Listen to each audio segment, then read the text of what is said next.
ইতিমধ্যে আপোনালোকে সিলেবাস জানে সিলেবাসৰ 2 নম্বৰ পইণ্টত থকা আসাম এণ্ড ইটস পিপলৰ বিষয়ে আজি আলোচনা কৰিম আসাম এণ্ড ইটস পিপল তাত 50 মাৰ্কছৰ কোৱেশ্চন আহিব আৰু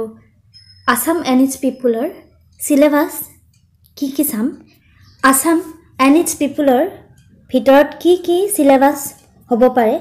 মই যিসমূহ ইম্পৰ্টেন্ট বুলি ভাবো ইয়াতে ইনক্লুড কৰিছো আশা কৰিছো আপোনালোকৰ সুবিধা হ'ব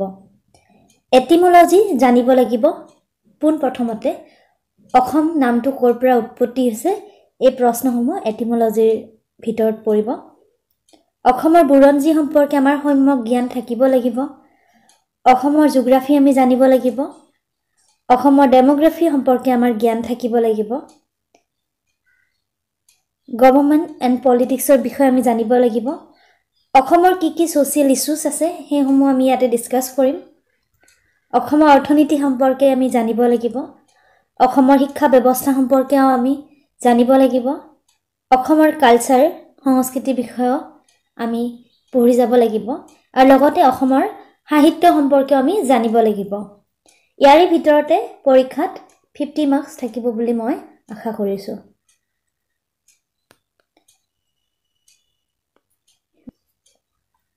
আজি আমি অসমৰ জিওগ্ৰাফি সম্পৰ্কে ডিসকাস কৰিম অসমৰ ভূগোল সম্পৰ্কে আলোচনা কৰিম এই ভিডিওটোত জিওগ্ৰাফি অফ আসাম সাব ক্যাটেগৰি সমূহ ইয়াতে আমি ষ্টাডি কৰিম ফিজিওগ্ৰাফিক ডিভিজনস ফিজিক্যাল জিওগ্ৰাফি আৰু বায়োডাইভাৰ্সিটি বা জৈৱ বৈচিত্ৰ্য সম্পৰ্কে আমি আজি এই ভিডিওটোত আলোচনা কৰিম ফিজিওগ্ৰাফিক ডিভিজন অসমত তিনিটা মুঠ ভৌতিক বিভাজন আছে বা ফিজিওগ্ৰাফিক ডিভিজন আছে প্ৰথমটো হৈছে দা ব্ৰহ্মপুত্ৰ ভেলী ব্ৰহ্মপুত্ৰ উপত্যকা দা বৰাক ভেলী বৰাক উপত্যকা আৰু the Karbi Anglong and the north Cachar hill Karbi Anglong আৰু নৰ্থ কাছাৰ হিলে ব্ৰহ্মপুত্ৰ আৰু বৰাক ভেলীক বিভাজন কৰিছে ইয়াতে এটি খুব ইম্পৰ্টেন্ট কথা ব্ৰহ্মপুত্ৰ ভেলী বা ব্ৰহ্মপুত্ৰ উপত্যকা আৰু বৰাক উপত্যকাক বিভাজন কৰিছে কাৰ্বি আংলং আৰু নৰ্থ কাছাৰ হিলে অসম সম্পৰ্কে জানিবলৈ হলে আমি পোনপ্ৰথমতে জানিব লাগিব যে পৃথিৱীৰ ভূপৃষ্ঠত বা পৃথিৱীৰ উপৰিভাগত অসমৰ লোকেশনটো ক'ত প্ৰশ্ন কেতিয়াবা পৰীক্ষাত সোধা দেখা যায় আসাম ইজ লোকেটেড বিটুইন তাত বিভিন্ন ধৰণৰ অপচন থাকিব এনসাৰটো হ'ব 24 degrees 13 minutes and 28 degrees north latitude Nor অৰ্থ হৈছে নৰ্থ আৰু 89 degree 46 minutes to 96 degree 04 minutes east ই হৈছে ইষ্ট ইয়ে বুজাইছে ইষ্ট গতিকে প্ৰথমতে আপুনি জানিব লাগিব আসামৰ লোকেশনটো ভালকৈ চাব 24 degrees 13 minutes and 28 degrees north latitude and 89 degrees 46 minutes to 96 degrees 04 minutes east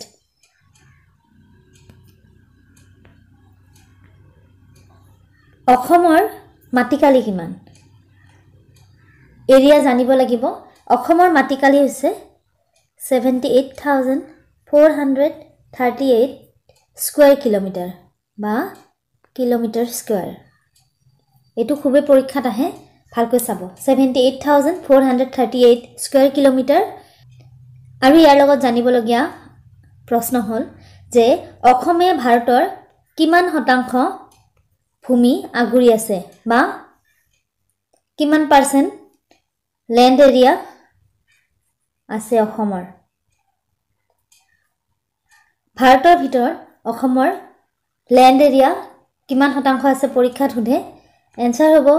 2.39% next এটা প্ৰশ্ন মই ৰাখিছো আপোনালোকৰ বাবে এনসাৰটো মই এতিয়াই কৈ নিদিও এনসাৰটো আপোনালোকে মোক কমেন্ট সেকশনত জনাব এনসাৰটো মই নেক্সট ভিডিওত আপোনালোকক জনাই দিম according to area বা land area the state Assam rank dash in India according to land area বুলিও এক্সামত থাকিব পাৰে অসমৰ স্থান ভাৰতৰ ভিতৰত কিমান 12 নম্বৰ স্থান 20 নম্বৰ স্থানত 16 নম্বৰ স্থানত নে 22 নম্বৰ স্থানত আছে ৰাজ্যসমূহৰ ভিতৰত অসমে লেণ্ড এৰিয়াৰ পিনৰ পৰা বা মাটিকালিৰ পিনৰ পৰা কিমানতম স্থানত আছে পৰীক্ষাত আহিব পাৰে এনসাৰটো মই এতিয়াই কৈ নিদিও এই চাৰিটাৰ ভিতৰত যিকোনো এটা হ'ব আপোনালোকে মোক কমেন্ট সেকশনত জনাওকচোন যদি জানে নেক্সট চাইছো বহুতৰে কনফিউজ হ'ব পাৰে এক্সামত যদি আহি যায় যদিও ইজি কিন্তু যেহেতু মাৰ্চ কৰিছিলে কেদিমান আগতে কেখনমান ডিস্ট্ৰিক্ট আৰু নতুন ডিস্ট্ৰিক্ট ঘোষণা কৰিছে সো এনসাৰটো মই কৈ দিছো অসমত 35 খন জিলা আছে অসমত টোটাল 35 খন জিলা আছে আপোনালোকে মেপখন চাব তেতিয়া অলপমান ইজি হ'ব কোনখন জিলা ক'ত আছে ধৰিব পাৰিব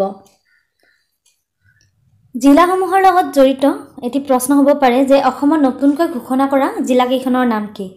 জিলাকেইখন হৈছে হুজাই জিলা বজালি বিশ্বনাথ আৰু তামুলপুৰ নেক্সট আৰু এটি প্ৰশ্ন হ'ব পাৰে যে বিটিএডি কেতিয়া গঠন কৰা হৈছিল এয়া হ'ব 2003 চনত বড়োলেণ্ড টেৰিটৰিয়েল এৰিয়া ডিস্ট্ৰিক্ট গঠন কৰা হৈছিল আৰু তাত এতিয়া 5খন জিলা আছে এই বিষয়ে জনাইছো কাৰণ আগতে 4খন জিলা আছিল এতিয়া মুঠ 5খন হৈছে 5খনৰ নামটো মই কৈ দিছো কুকৰাঝাৰ চিৰাং বাক্সা উদালগুৰি আৰু এখন তামুলপুৰ নতুন জিলা হিচাপে ঘোষণা কৰা হৈছে তামুলপুৰ বড়োলেণ্ড টেৰিটৰিয়েল এৰিয়া ডিস্ট্ৰিক্টৰ ভিতৰতে পৰিব সো এতিয়া 5খন ডিস্ট্ৰিক্ট হল এক্সামত সুধিব পাৰে নেক্সট চাইছো আমি ব্ৰহ্মপুত্ৰ নদীৰ বিষয়ে দা ব্ৰহ্মপুত্ৰ ৰিভাৰ ব্ৰহ্মপুত্ৰ সম্পৰ্কে বিভিন্ন প্ৰশ্ন সোধে প্ৰথম আমি জানিব লাগিব ব্ৰহ্মপুত্ৰ নদীৰ উৎস ক'ত উৎস হৈছে টিবেটত সেমাইংডাং গ্লেচিয়াৰৰ পৰা উৎপত্তি হৈছে এক্সামত কেতিয়াবা অপচনত সেমাইংডাং গ্লেচিয়াৰ ইণ্ডিয়া বুলিও থাকিব পাৰে তেতিয়া হেতু ৰং হ'ব টিবেটত থকা সেমাইংডাং গ্লেচিয়াৰৰ পৰা ব্ৰহ্মপুত্ৰ নদীৰ উৎপত্তি হৈছে লগতে আৰু এটি কথা জনাব বিচাৰিছো যে পৰীক্ষাত আহিয়ে থাকে ব্ৰহ্মপুত্ৰ নদীৰ মুঠ দৈৰ্ঘ্য কিমান যদি মুঠ সোধে ব্ৰহ্মপুত্ৰ নদীৰ মুঠ দৈৰ্ঘ্য হৈছে 2880 কিলোমিটাৰ এয়া দৈৰ্ঘ্য হৈছে ব্ৰহ্মপুত্ৰ যেহেতু টিবেটৰ পৰা গৈ বাংলাদেশলৈ বৈ গৈছে ব্ৰহ্মপুত্ৰ নদীৰ এয়া হৈছে মুঠ দৈৰ্ঘ্য এতিয়া আমি পৰীক্ষাত মুঠ দৈৰ্ঘ্য নিদি পেলাই অসমত ব্ৰহ্মপুত্ৰ নদীৰ দৈৰ্ঘ্য কিমান এয়া সুধিব পাৰে এয়া হৈছে 640 কিলোমিটাৰ নেক্সট জনাইছো ব্ৰহ্মপুত্ৰ নদীৰ উপনৈসমূহৰ বিষয়ে নৰ্থ বেংক ট্ৰিবিউটাৰিজ বা উত্তৰ পাৰৰ উপনৈসমূহ আৰু দক্ষিণ পাৰৰ উপনৈসমূহৰ বিষয়ে প্ৰথম প্ৰশ্ন এটা হ'ব পাৰে যে আটাইতকৈ ডাঙৰ উপনৈখনৰ নাম কি ব্ৰহ্মপুত্ৰ নদীৰ অসমত আটাইতকৈ ডাঙৰ উপনৈখন হৈছে সোৱণশিৰি নদী the largest tributary of Assam north বেংকত আছে আকৌ ৰঙা নদী জিয়া ভৰলী ডিক্ৰং ধনশিৰি নৰ্থ সোণকোষ মানস বেকি আই ইত্যাদি এতিয়া আমি সাউথ বেংকৰ উপনৈসমূহ চাইছো সাউথ বেংকত আছে বুঢ়ীদিহিং দিচাং দিখৌ ভোগদৈ ধনশিৰি কপিলি কৃষ্ণাই দুধনৈ ইত্যাদি পৰীক্ষাত ইয়াত কেতিয়াবা এনে ধৰণৰ প্ৰশ্ন আহে যে প্ৰশ্ন আহিছিলে এটা পৰীক্ষা যে দিখৌ নৈখন কোনখন জিলাৰ মাজেৰে বৈ গৈছে এনসাৰ হ'ব শিৱসাগৰ নেক্সট চাইছো আমি অসমৰ বায়োডাইভাৰ্চিটি তথা জৈৱ বৈচিত্ৰ্য সম্পৰ্কে ইয়াতে মই বায়োডাইভাৰ্চিটি সম্পৰ্কে এটি আভাস দিবলৈ চেষ্টা কৰিছো biodiversity comes from two words bio meaning life diversity means variability biodiversity is the variety of all living things the different plants animals fungi and microorganisms the genetic information they contain and the ecosystems they form biodiversity की হেয়া হয়তো পৰীক্ষাত নাহিব পাৰে কিন্তু ইয়াৰ প্ৰটেকশ্যনৰ বাবে চৰকাৰে কি step লৈছে বা কি আছে সংৰক্ষণৰ বাবে জৈৱ বৈচিত্ৰ্য সংৰক্ষণ কৰাৰ বাবে আমি কি কৰিছো সেই সম্পৰ্কে পৰীক্ষাত আহে যেনে বিভিন্ন ধৰণৰ নেশনেল পাৰ্ক তথা ওয়াইল্ড লাইফ স্যাংচুৱাৰী ঘোষণা কৰা আছে পৰীক্ষাত আহিব পাৰে অসমত কিমানখন ৰাষ্ট্ৰীয় উদ্যান আছে নাম্বাৰ হৈছে 7খন নেশনেল পাৰ্ক অসমত আছে আগতে 5খন আছিল এতিয়া নতুন 2খন ঘোষণা কৰাৰ পিছত টোটাল 7খন হৈছে নেশনেল পাৰ্কৰ বিষয়ে জনাৰ আগতে আপোনালোকক মই in situ conservation of biodiversity জনাব বিচাৰিছো আৰু ex situ conservation of biodiversity in situ কনজাৰভেশ্যনত নেচাৰেল হেবিটেটৰ মাজতে প্ৰতিপালন কৰা হয় ওয়াইল্ড লাইফ বা যিকোনো স্পেচিছ নেচাৰেল হেবিটেটৰ মাজতে ডাঙৰ হয় যেনে পৰীক্ষাত এক্সাম্পল সমূহ দি দিয়ে ইন সিটু কনজাৰভেশ্যন হয় নে নহয় চিনাক্ত কৰিব দিয়ে ইন সিটু কনজাৰভেশ্যন হৈছে নেশনেল পাৰ্ক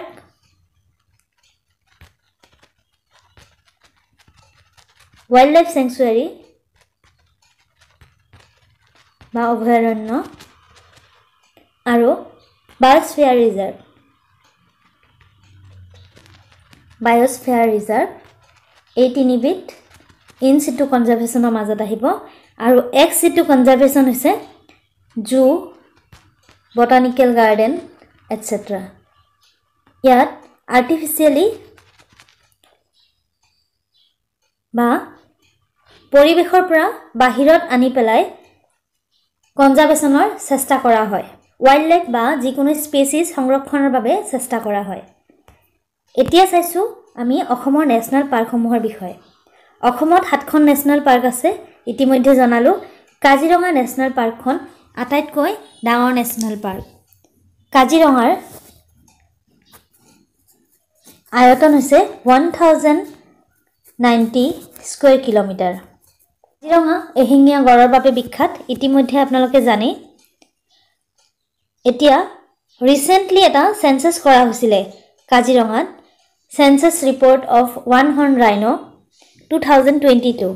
অসমত এশিঙীয়া গড় বা ওৱান হৰ্ন ৰাইনো কিমানটা আছে according to the census report of 2022 এক্সামত আহিব পাৰে দেই খুবেই ইম্পৰ্টেন্ট এনসাৰ হ'ব মাৰ্চৰ 2022ৰ মাৰ্চ মাহত ইয়া সেন্সাস কৰা হৈছিল মুঠ গড়ৰ সংখ্যা হৈছে এশিঙীয়া গড়ৰ সংখ্যা হৈছে 2613টা কাজিৰঙা নেশনেল পাৰ্কখন গোলাঘাট নগাঁও জিলাৰ বিওপি আছে আৰু এটি ইম্পৰ্টেন্ট প্ৰশ্ন হ'ব পাৰে যে কাজিৰঙা নেশনেল পাৰ্ক বা ৰাষ্ট্ৰীয় উদ্যানখন কেতিয়া ৰাষ্ট্ৰীয় উদ্যান হিচাপে ঘোষণা কৰা হয় নেশনেল পাৰ্ক হিচাপে কেতিয়া ঘোষণা কৰা হয় সনটো হৈছে 1974 আৰু এটি ইম্পৰ্টেন্ট প্ৰশ্ন যে কাজিৰঙা ৰাষ্ট্ৰীয় উদ্যানত পৃথিৱীৰ 2/3 one horn rhino Kaziranga national পাৰ্কত আছে ইয়া পাৰ্চেন্টেজ 60 প্ৰায় 65% এশিঙীয়া গড় পৃথিৱীৰ কাজিৰঙা নেশনেল পাৰ্কতে আছে মানস নেশনেল পাৰ্ক আৰু কাজিৰঙা নেশনেল পাৰ্ক ইউনেস্কোৰ ওয়াৰ্ল্ড হেৰিটেজ সাইটৰ ভিতৰতো অন্তৰ্ভুক্ত ইউনেস্কোই 1985ত ওয়াৰ্ল্ড হেৰিটেজ সাইট হিচাপে ঘোষণা কৰিছে কাজিৰঙা নেশনেল পাৰ্ক আৰু মানস নেশনেল পাৰ্কক সো পৰীক্ষাত আহিব পাৰে অসমত কিমানটা ইউনেস্কোৰ ওয়াৰ্ল্ড হেৰিটেজ সাইট আছে বা কি সো লিখিব লাগিব কাজিৰঙা নেশনেল পাৰ্ক আৰু মানস নেশনেল পাৰ্ক মানস নেশনেল পাৰ্ক টাইগাৰ ৰিজাৰ্ভ হিচাপে সংৰক্ষিত হৈ আছে মানস নেশনেল পাৰ্কখন 1990ত নেশনেল পাৰ্ক হিচাপে ঘোষণা কৰা হৈছে আৰু টাইগাৰৰ কাৰণে বিখ্যাত ৰয়েল বেংগল টাইগাৰ মানস নেশনেল পাৰ্কত পোৱা যায় আৰু এটি জনাব বিচাৰিছো মানস নেশনেল পাৰ্ক আৰু Dibru Saikhowa national park biosphere reserve হিচাপে সংৰক্ষিত হৈ আছে biosphere reserve Dibru Saikhowa national পাৰ্কখন আছে ডিব্ৰুগড় আৰু তিনিচুকীয়া জিলাত বিওপি আছে ইয়াতে এটা ইম্পৰ্টেন্ট প্ৰশ্ন হ'ব পাৰে যে ফেৰাল হৰ্স অসমৰ কোনখন ৰাষ্ট্ৰীয় উদ্যানত পোৱা যায় হেয়া হ'ব ডিব্ৰু চৈখোৱা নেশনেল পাৰ্কত নেক্সট আহিছোঁ নামেৰি নেশ্যনেল পাৰ্কলৈ। নামেৰি নেশ্যনেল পাৰ্কখন আছে শোণিতপুৰত। নামেৰিত পোৱা এবিধ চৰাই হৈছে দেওহাঁহ। এক্সামত আহিব পাৰে যে হোৱাইট উইং উড ডাক বা দেওহাঁহ ক'ত পোৱা যায়, অসমৰ কোনখন নেশ্যনেল পাৰ্কত পোৱা যায়, সেয়া হৈছে Nameri national park. Orang national পাৰ্কখন হৈছে অসমৰ আটাইতকৈ সৰু national park, 78.8 square kilometre Orang national পাৰ্কৰ আয়তন। ৰায়মনা নেশ্যনেল পাৰ্কখন হৈছে অসমৰ 6 নম্বৰ নেশ্যনেল পাৰ্ক। 2021ত ঘোষণা কৰা হৈছে। ৰায়মনা নেশ্যনেল পাৰ্কখন আছে কোকৰাঝাৰ জিলাত। ৰায়মনা নেশ্যনেল পাৰ্কত বিশেষকৈ গোল্ডেন লেংগুৰ পোৱা যায়, সোণালী বান্দৰ। সোণালী বান্দৰৰ বাবে বিখ্যাত ৰায়মনা নেশ্যনেল পাৰ্ক। আৰু ৰিচেণ্টলি ঘোষণা কৰা নেশ্যনেল পাৰ্কখন হৈছে নাম দিহিং পাটকাই, ডিব্ৰুগড় আৰু তিনিচুকীয়া জিলাত বিয়পি আছে। অসমৰ ৰেইন ফৰেষ্টৰ বিষয়ে কেতিয়াবা এক্সামত সোধে। অসমৰ ৰেইন ফৰেষ্টখনৰ নাম হৈছে দিহিং পাটকাই। এতিয়া আমি অসমৰ ৱাইল্ড লাইফ চেংচুৱাৰী তথা অভয়াৰণ্যসমূহৰ বিষয়ে আলোচনা কৰিম। এতিয়া অসমত মুঠ 17খন ৱাইল্ড লাইফ চেংচুৱাৰী আছে। আগতে 18খন আছিলে, এতিয়া 17খন হ'ল, যিহেতু দিহিং পাটকাই নেশ্যনেল পাৰ্ক হিচাপে গঠন কৰা হৈছে বা ঘোষণা কৰা হৈছে। গতিকে এতিয়া 17খন নেশ্যনেল পাৰ্ক আছে আৰু 2খন প্ৰপ'জ কৰা হৈছে নতুনকৈ গঠন কৰাৰ বাবে। 2খন প্ৰপ'জ ৱাইল্ড লাইফ চেংচুৱাৰীৰ নাম মই ইয়াতে দি দিছোঁ, চাই ল'ব, পৰীক্ষাত আহিব পাৰে। এতিয়া আমি চাইছোঁ প্ৰথমখন ৱাইল্ড লাইফ চেংচুৱাৰী হৈছে গৰমপানী ৱাইল্ড লাইফ চেংচুৱাৰী। ই হট ৱাটাৰ স্প্ৰিঙৰ বাবে জনপ্ৰিয়। পৰীক্ষাত গৰমপানী ৱাইল্ড লাইফ চেংচুৱাৰী বা গৰমপানী অভয়াৰণ্য ক'ত আছে বুলি সুধিব পাৰে। এনচাৰটো হ'ব কাৰ্বি আংলং।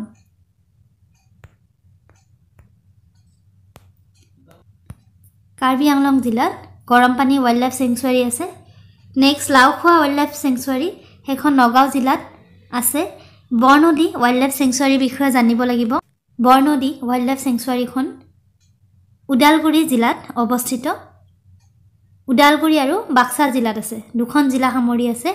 চক্ৰশিলা ৱাইল্ড লাইফ চেংচুৱাৰীখন আছে ধুবুৰী জিলাত। এনেকৈ প্ৰত্যেকখন ৱাইল্ড লাইফ চেংচুৱাৰী কোন জিলাত আছে আৰু কি কি জন্তু পোৱা যায় ভালকৈ চাই ল'ব।